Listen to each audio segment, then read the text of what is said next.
Marketing advertising है, marketing sales है, marketing events के लिए स्पॉन्सरशिप को लेके आने का नाम है। आप जब भी किसी से पूछेंगे कि यार मुझे बताओ कि मार्केटिंग दर हकीकत है क्या, तो वो आपको एक लिस्ट दे देगा कि मेरे नजदीक मार्केटिंग इस चीज को कहते हैं। आजकल की मार्केटिंग को यहां पहुंचने में टाइम लगा।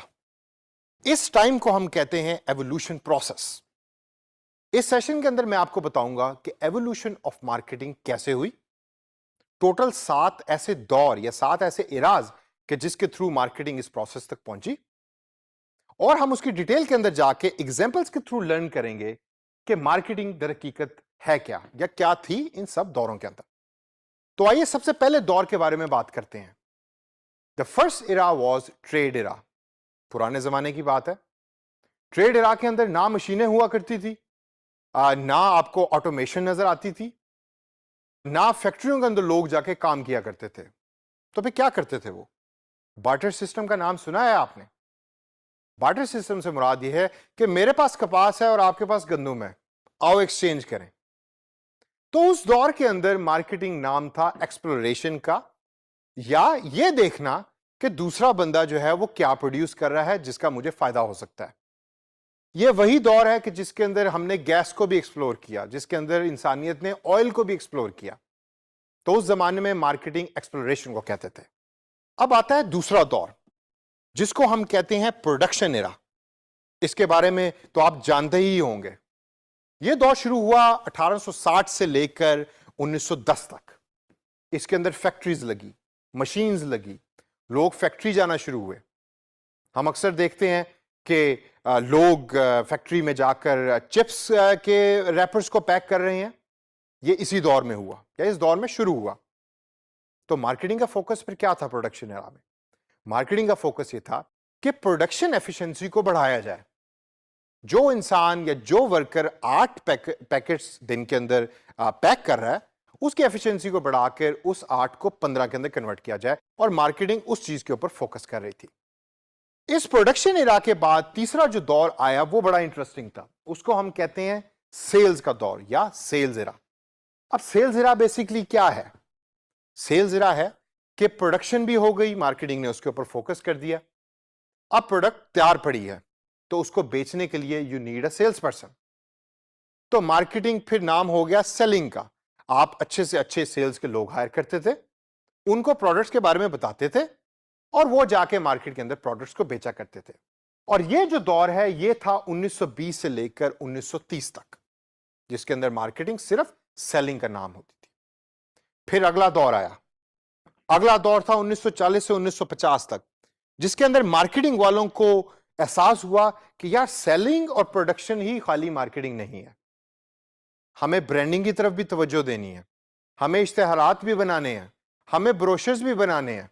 आपने अक्सर देखा है कि आपके लोकल इलाके में जो पिज़्ज़े की दुकान है उसका आपको घर पे पैम्फलेट मिलता है, by one get one free का। ये इसी दौर के अंदर शुरू हुआ। तो मार्केटिंग को नाम दिया गया ब्रांड डेवलपमेंट का। इससे आगे अगर हम चलें तो फिर ज्यादा जो हम वेल नोन कॉन्सेप्ट जिसको समझते हैं मार्केटिंग कंपनी का कॉन्सेप्ट, वो आया जो था 1960 से लेकर 1990 के दरमियान। इसमें क्या हुआ? इसमें प्रोडक्शन के लोग, सेल्स के लोग और ब्रांड डेवलपमेंट के लोग इकट्ठे एक टेबल पे बैठे, और उन्होंने डिसाइड किया कि अगर हमारी कंपनी को बेस्ट प्रॉफिटेबिलिटी चाहिए तो हमें इकट्ठे काम करना पड़ेगा। तो फिर सारी कस्टमर स्ट्रेटजीज जो बनने लगी वो इकट्ठे बैठ के बनने लगी, और hence it is called the marketing company era. अब आगे चलिए। कंपनी ने जैसे प्रॉफिटेबिलिटी की तरफ सफर तय करना शुरू किया तो 1990 में जाके उनको यह पता लगा कि कस्टमर के पास चूंकि ऑप्शंस बहुत ज्यादा हैं, तो खाली सेलिंग और ब्रांडिंग ही हमारे काम नहीं आ रही। तो भाई अगर ब्रांडिंग और सेलिंग काम नहीं आ रही तो फिर then what is the answer? The answer was relationship. Company ने यह डिसाइड किया कि आओ कस्टमर के साथ रिलेशनशिप करो और कस्टमर की तरफ हाथ बढ़ाओ ताकि वो आपका इवेंचुअली लॉन्ग टर्म कस्टमर बन सके।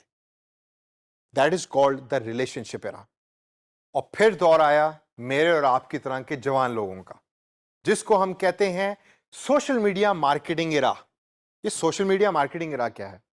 ये वही एरा है कि जिसके अंदर मैं और आप इस टाइम सांस ले रहे हैं, 2010 से ऑनवर्ड जब डिजिटल टेक्नोलॉजीज आम हुई तो कंपनीज ने यह देखा कि रिलेशनशिप हमें अब डिजिटाइजेशन की तरफ करना चाहिए, यानी कि कस्टमर ज्यादातर अवेलेबल डिजिटल टेक्नोलॉजीज के ऊपर है, सोशल मीडिया, फेसबुक के ऊपर।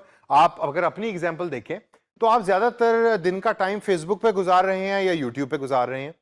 तो कंपनीज ने ये डिसाइड किया कि चलो फेसबुक पे या यूट्यूब के ऊपर जाकर एडवर्टाइजमेंट करो और कस्टमर के साथ रिलेशनशिप बनाओ, जिसके थ्रू हमारी प्रॉफिटेबिलिटी जो है वो इंक्रीज होगी। इन सब दौरों से गुजर के मार्केटिंग अपने एवोल्यूशन प्रोसेस को कंप्लीट करता है। लेकिन इसके बाद मार्केटिंग क्या प्रोवाइड कर रहा है कंपनीज को, तो आइए देखिए। Number 1, exploring new avenues. Exploring new avenues से मुराद है कि आप अपॉर्चुनिटीज को देखते हैं, आप अपॉर्चुनिटीज को सर्च करते हैं। सेकंड नंबर पे ऑप्टिमाइजिंग प्रोडक्शन, प्रोडक्शन की एफिशिएंसी को बेहतर करने के लिए मार्केटिंग अपना किरदार अदा कर रहा है। थर्ड नंबर के ऊपर है क्रिएटिंग एंड एडवर्टाइजिंग ब्रांड, मतलब आप ब्रांड के कलर्स को डिसाइड कर रहे हैं, ब्रांड के थीम को डिसाइड कर रहे हैं ताकि कस्टमर आपके ब्रांड को अपने जहन के अंदर रख सके। चौथे नंबर पे है हमारे पास making company wide efforts interesting, यानी कि पूरी कंपनी को एक गोल के लिए काम करना है, जिसके अंदर मार्केटिंग बहुत ही इंपॉर्टेंट रोल प्ले कर रहा है। अगर आप शहद बनाने वाली कंपनी है और आपकी टैगलाइन है कि हमारा शहद सबसे मीठा है, तो आपका सेल्स का बंदा भी मीठा होना चाहिए, वरना सेल्स का बंदा तो कड़वा है और शहद मीठा है तो आप कस्टमर कभी भी जीत नहीं सकते। पांचवें नंबर पे हमारे पास है क्रिएटिंग कस्टमर रिलेशनशिप, सबसे इंपॉर्टेंट।